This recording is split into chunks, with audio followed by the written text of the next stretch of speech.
इसके बाद जो हमारा अगला है ऑब्जेक्टिव्स ऑफ मैनेजमेंट। ऑब्वियस सी बात है, ऑब्जेक्टिव्स कभी भी बात करते हैं तो उद्देश्य है।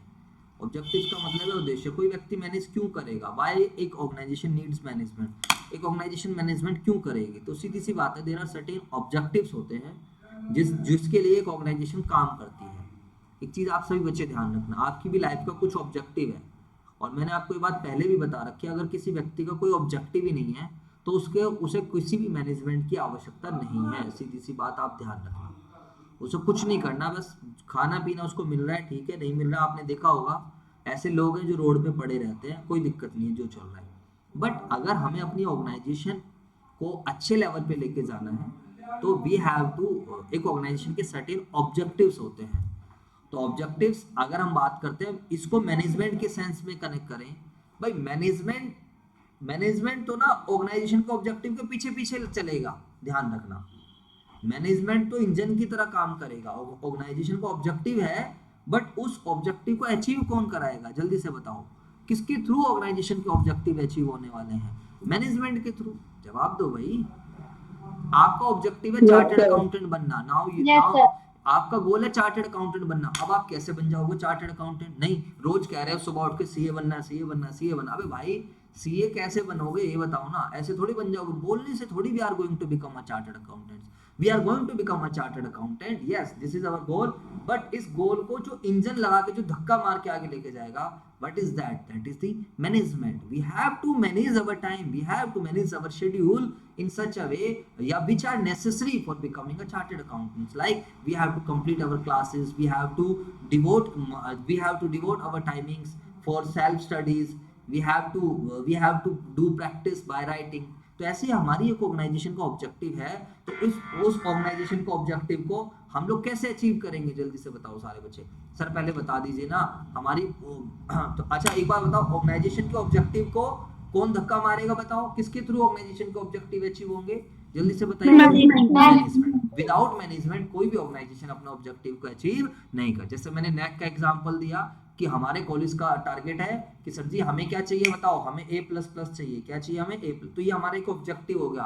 अब इस ऑब्जेक्टिव को हम कैसे अचीव करेंगे बच्चों बताओ। सर इसमें जो है गाड़ी चल गई है, गाड़ी में इंजन जो लगेगा that will be of management, समझ आया। अब सर एक बात बताइए, तो सर जो है ऑब्जेक्टिव्स कैन बी अचीव्ड जो है इनटू, अब जब हम क्लासिफाई करेंगे मैनेजमेंट कैसे कैसे इन ऑब्जेक्टिव्स को अचीव कराएगा, तो पहला ऑब्जेक्टिव रहेगा एक इकोनॉमिक ऑब्जेक्टिव, जिसको हम जो ऑर्गेनाइजेशन का ऑब्जेक्टिव्स बोलते हैं। बेसिकली एक बात सभी बच्चे ध्यान रखना, हर एक ऑर्गेनाइजेशन का एक ऑब्जेक्टिव रहता है, और वो ऑब्जेक्टिव क्या है, जिसको बोलते हैं हम ऑर्गेनाइजेशनल ऑब्जेक्टिव। पहला ऑब्जेक्टिव रहता है organizational objective, that is survival. What is the meaning of survival, बताओ सारे बच्चे।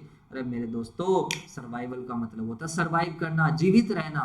हर एक ऑर्गेनाइजेशन कोई भी जब बनती है तो उसको यही डर रहता है कि बस जैसे तैसे करके ये चल जाए। जैसे जब कोई नया बेबी बॉर्न होता है तो माँ बाप को एक ही टेंशन रहती है, उसका इतना ध्यान रखेंगे, इतना ध्यान रखेंगे कि बस जैसे तैसे करके इस बच्चे को कोई भी दिक्कत ना होए और ये बच्चा क्या कर जाए, सर्वाइव कर जाए। बात समझ आ रही है नहीं आ रही, जल्दी से बताओ सभी बच्चे। तो भी आप यस तभी सर। आप देखना छोटा सा बेबी रहता है, इतने सारे कपड़े पहनाएंगे, इतने सारे ध्यान रखेंगे, हाथ बोले सब कुछ कवर करके चलना होता है, क्यों। उसी तरीके से जब एक ऑर्गेनाइजेशन आपकी बनती है, यस ऑर्गेनाइजेशन बेटा एक आर्टिफिशियल पर्सन होती है, बेबी एक नेचुरल पर्सन है, वो सांस ले रहा है, उसकी जन्म है, उसकी मृत्यु है। लेकिन बेटा ऑर्गेनाइजेशन को भी जब आप ऐसे सोचोगे तो हम बनाते हैं ऑर्गेनाइजेशन। ऑर्गेनाइजेशन जो बनाता है उसके अंदर फील रहते हैं, जो नहीं बनाता ना उसको, जैसे बच्चों से प्यार माँ बाप को होता है, पड़ोसियों को प्यार नहीं होता है, क्योंकि बच्चे हमारे हैं। उसी तरीके से अगर आपने कोई अपनी ऑर्गेनाइजेशन बनाई, फॉर एग्जांपल आपने कोई अपना कोचिंग इंस्टीट्यूट ओपन करा, तो जो ओपन करेगा ना उसका प्यार रहेगा। जैसे मैं बताऊं तो भाई इनिशियली मैंने संजय क्लासेस ओपन किया था, तो आप 15 साल मैंने अपने इंस्टीट्यूट को दिए हैं, तो यू विल नॉट बिलीव कि इसमें अप भी देखे हैं, डाउन्स भी देखे हैं, सब कुछ देखा हमने। लेकिन मेरी कनेक्टिविटी इतनी ज्यादा है कि मेरी आज भी प्रायोरिटी क्या रहती है बच्चों, मैं आपको बताऊं तो कहीं ना कहीं वो संजय क्लासेस की तरफ रहती है। क्यों भाई, 15 साल, मैं इसको ऐसे मान के चलता हूँ कि जो बच्चा है वो कितने साल का हो गया, 15 साल का हो गया। तो बच्चों ऑर्गेनाइजेशन का पहला ऑब्जेक्टिव क्या रहता है, जल्दी से बताओ। कल को जब भी आप ऑर्गेनाइजेशन बनाओगे, जब भी कल को आप बिजनेस करोगे, तो आपके दिमाग में मेरे वर्ड्स चलते रहेंगे कि संजय सर ने कुछ बताया था।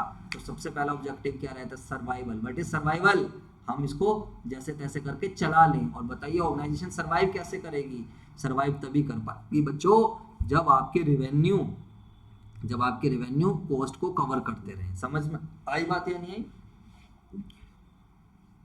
मुझे एक बात बताओ, आप अपनी जेब से कितना पैसा लगाते रहोगे? मुझे जल्दी से बताओ।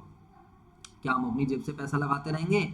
अगर हम अपनी जेब से पैसा लगाते रहेंगे तो हमारे सर पे कर्जा हो जाएगा। हमारे सर पे कर्जा हो जाएगा तो फिर बिजनेस को तो छोड़ दो, हम खुद को ही अपने आप को जीवित रख लें, वही बहुत बड़ी बात है। अरे बात समझ में आ रही है या नहीं आ रही है? जल्दी बताओ। Yes sir. हाँ, रिस्पॉन्ड कर दिया करो बीच बीच में, इतना मत शर्माया करो, ठीक है बेटा? हाँ जी। तो इसके बाद अगर हम बात करते हैं, खाली survival is not sufficient, survival खाली सफिशिएंट नहीं है। आपको सर्वाइव करने के बाद, अच्छा सर्वाइवल तभी एक ऑर्गेनाइजेशन सर्वाइव तभी कर पाती है जब उसकी जो है रेवेन्यू, लास्ट टाइम भी समझाया था रेवेन्यू क्या होता है। तो रेवेन्यू जब हम सामान बेचकर जो हमारे पास टोटल पैसा आता है उसको बोलते हैं रेवेन्यू।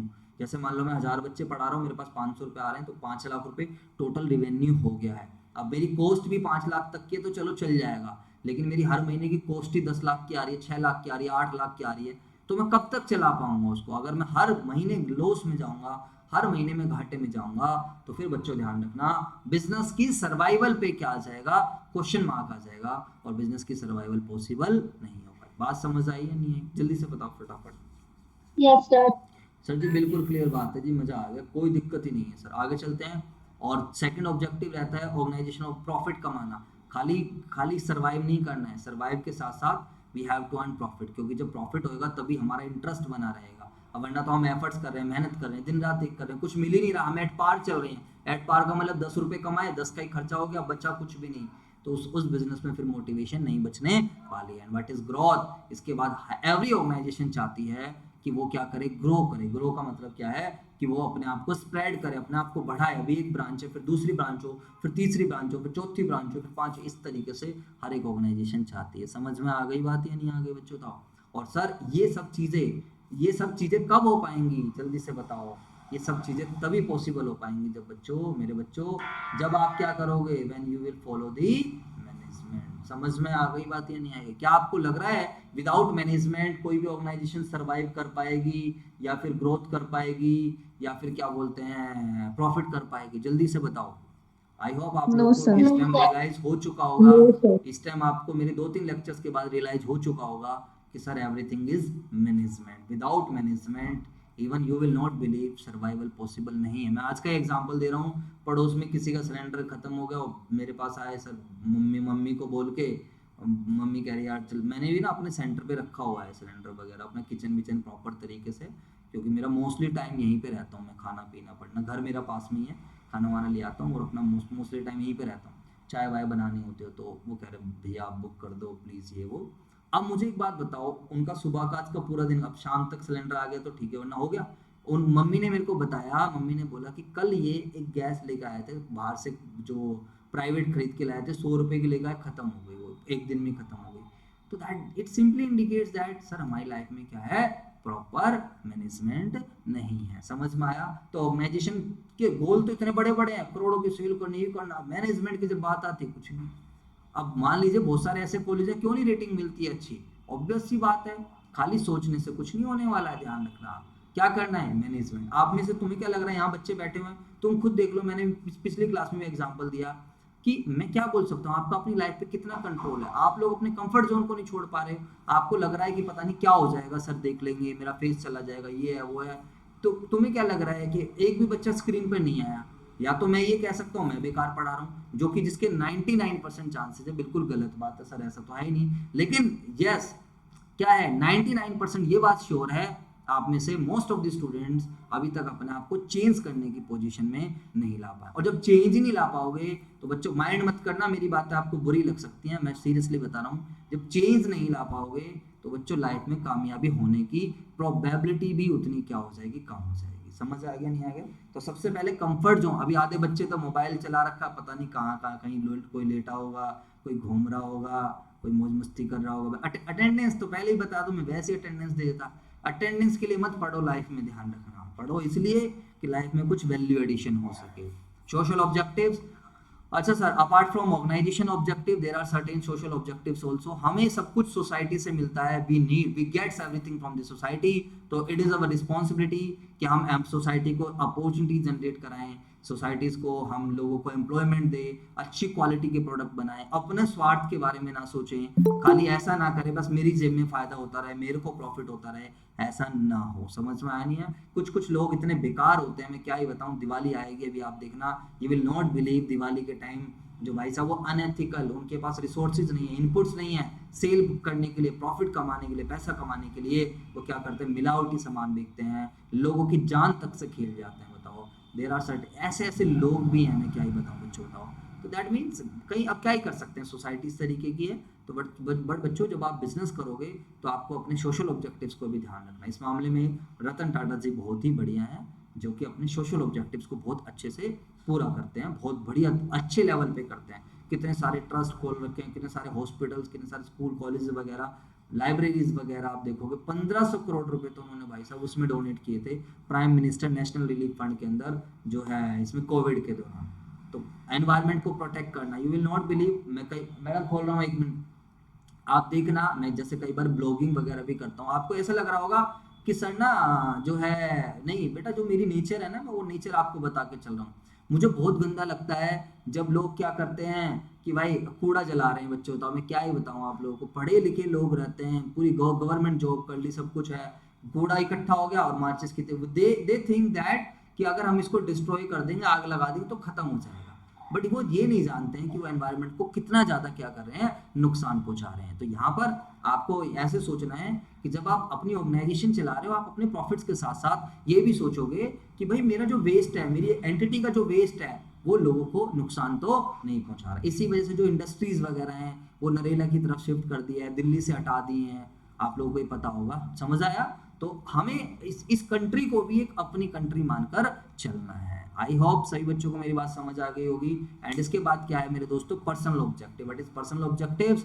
हर एक कोई व्यक्ति हमारे साथ तभी जुड़ता है जब उसके पर्सनल ऑब्जेक्टिव क्या हो, अचीव हो। मान लीजिए अब हमारी एंटिटी में कोई आ रहा है, संजय क्लासेस में कोई व्यक्ति आ रहा है, उसने 2-4 महीने में देख लिया यार यहाँ पर मेरे ऑब्जेक्टिव अचीव नहीं होने वाले हैं, तो वो ऑब्वियस सी बात है जॉब छोड़ दे। कोई व्यक्ति क्यों चेंज करता रहता है? उसको लगता है कि मुझे जो यहाँ से सीखना था सीख लिया, अब मेरे पर्सनल ऑब्जेक्टिव अचीव नहीं होंगे। जैसे मैं आपको बता रहा हूँ, मैंने भी दिल्ली यूनिवर्सिटी ज्वाइन करी है आप लोगों के लिए, ठीक है, लेकिन अगर मुझे लगा कि जो मैं पढ़ा रहा हूँ उससे मेरे पर्सनल ऑब्जेक्टिव अचीव नहीं हो रहे हैं, मेरा जो टाइम है वो टाइम ज़्यादा जा रहा है, मुझे उस हिसाब से कंसिडरेशन नहीं मिल रही है। चलो कंसिडरेशन एक अलग चीज़ है, मुझे ये फील आ रही है कि जो बच्चे सीखना ही नहीं चाह रहे हैं, बच्चे नहीं पढ़ना चाह रहे हैं, तो हो सकता है कि भाई मैं भी कल को मना कर दूं कि नहीं यार, मैं तो अपने कोचिंग में ही पढ़ा लूँगा।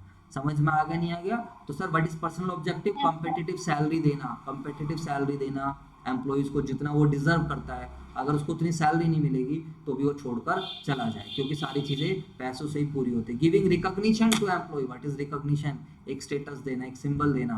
समझ आया नहीं है? अब आप एम्प्लॉय की बार बार बेइज्जती करते रहोगे तो फिर भी एम्प्लॉय क्या होगा, पैसा मिल रहा है छोड़ गए। और satisfying diverse needs of employ. समझ में आ गई बात या नहीं आ गई? जी सर। एक एम्प्लॉय ऑर्गेनाइजेशन को तभी ज्वाइन करता है जब उसकी कुछ नीड्स रहती हैं। तो बच्चों ये था आपका कॉन्सेप्ट जो मैंने आपको बहुत ही अच्छे तरीके से आपको समझाया।